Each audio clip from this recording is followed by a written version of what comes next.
Luis XV nació en Versalles el 15 de febrero de 1710, en un contexto ya marcado por el desgaste de un largo reinado, el de su bisabuelo, Luis XIV. Luis XV era el hijo del duque de Borgoña y de María Adelaida de Saboya, pero pronto quedó huérfano de ambos, así como de su hermano mayor, por lo que pasó a ocupar inesperadamente la posición de heredero directo del trono. Esta sucesión precipitada ocurrió en un momento crítico, tras más de 70 años de gobierno personal y con una Europa extenuada por las guerras del Rey Sol. El trono francés se acercaba a una etapa de profunda incertidumbre. A la muerte de Luis XIV en 1715, Luis XV contaba con tan solo 5 años de edad, por lo que el gobierno fue asumido por un regente, Felipe de Orleans. La regencia, entre 1715 y 1723, marcó el comienzo de una transición no solo institucional, también simbólica. Por primera vez en décadas, el poder abandonaba la concentración absoluta en la figura del monarca para abrirse, aunque fuera temporalmente, a una dinámica más colegiada. Felipe de Orleans, pese a su carácter autoritario, promovió ciertas reformas administrativas e impulsó una tímida apertura hacia las luces, tolerando críticas al absolutismo e incluso permitiendo la publicación de obras que habían sido censuradas bajo Luis XIV. Esta etapa preparó indirectamente el terreno para el desarrollo posterior del pensamiento ilustrado y contribuyó a relativizar la imagen tradicional del monarca como fuente única de la verdad política. Durante esos años, el joven Luis XV fue educado por preceptores seleccionados por la corte, entre los que destacaron el cardenal Fleury, futuro ministro de Estado. La educación de Luis XV fue rigurosa, centrada en los principios de la realeza católica, la historia clásica, la religión y la lógica política del absolutismo. Sin embargo, el temperamento del joven rey, más reservado y melancólico que autoritario, contrastaba con la firmeza exhibida por su bisabuelo, por el Rey Sol.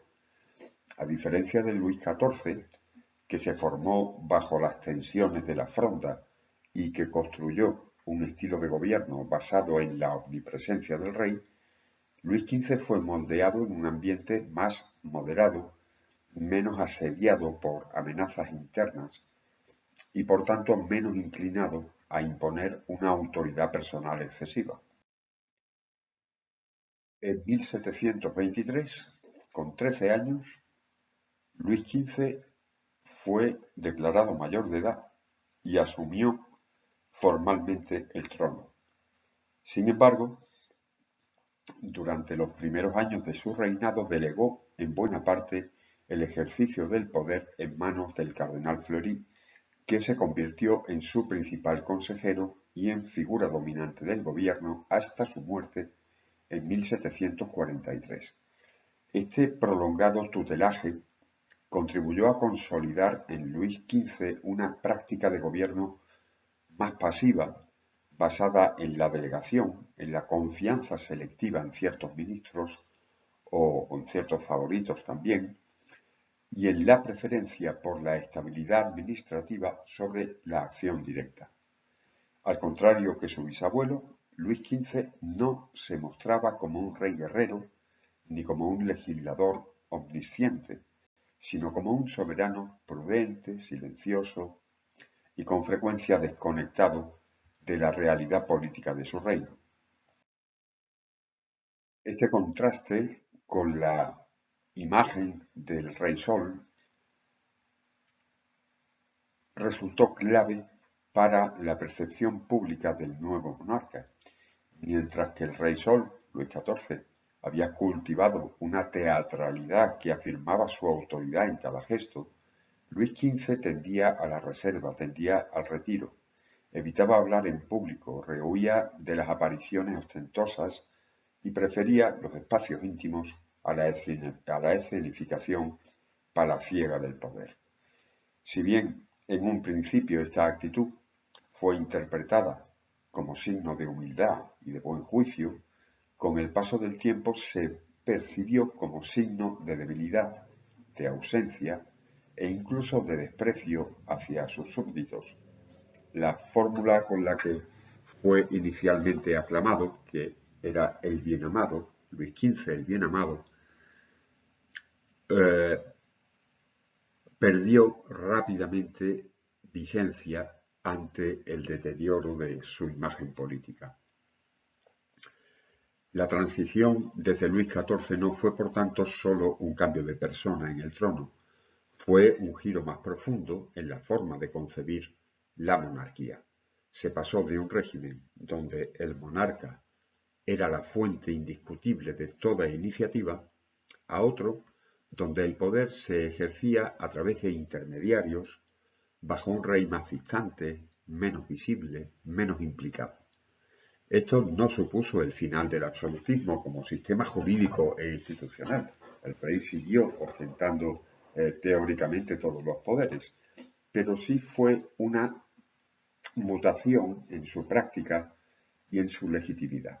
La figura de Luis XV se convirtió así, ya desde los primeros años de su reinado, en objeto de ambigüedad.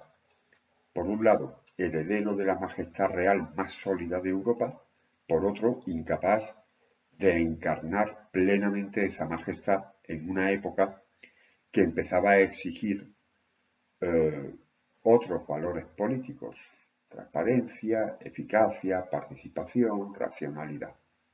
La distancia entre el modelo heredado y la práctica del nuevo rey comenzaba a abrir una grieta en el edificio del poder absoluto.